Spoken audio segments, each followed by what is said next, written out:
we're going to talk about the third cardinal virtue. We had said simply that we have humility as the foundation of everything.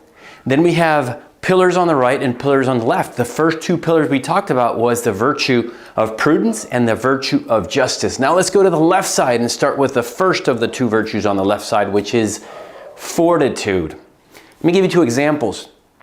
I have a dear friend from youth that some years ago was riding on his bike and he had an accident. He hit a truck that was just kind of standing there.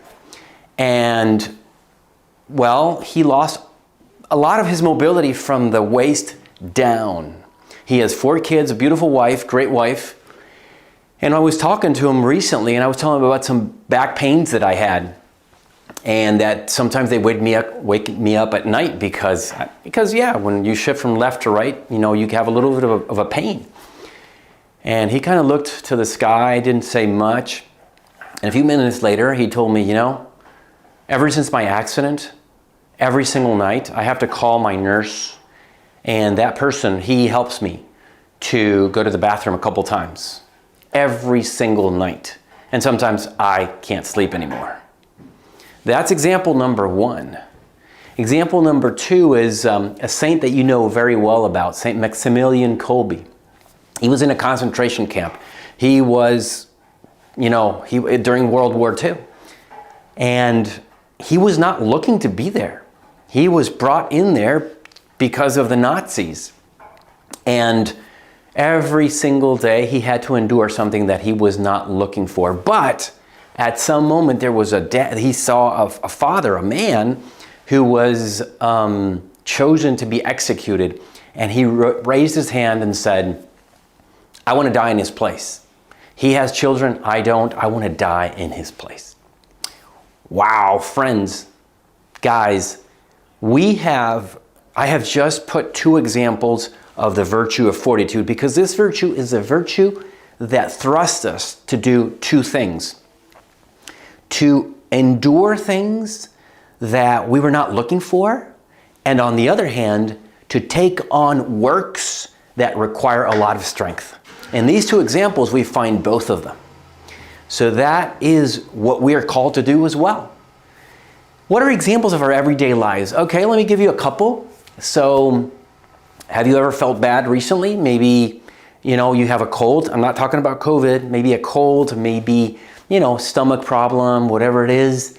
And that is enough to impede us or to hinder us from going to work. How about going to work? How about doing my duty? How about doing my tasks, even if I don't feel great? Another example of fortitude in the second sense, in the first sense, which is enduring things that I was not looking for. How about the tough things that I find in my spouse that are not evil, they're just weakness. And I'm sure that my spouse also has to have fortitude towards me, towards my defects, toward the things that make me a hard person to live with.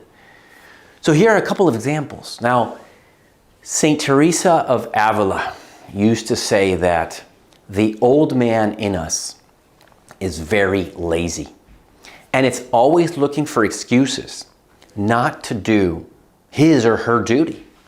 The old man, the old woman in us is always trying to discover things that are really tough in mind, in word, or in thought, in word, and in action.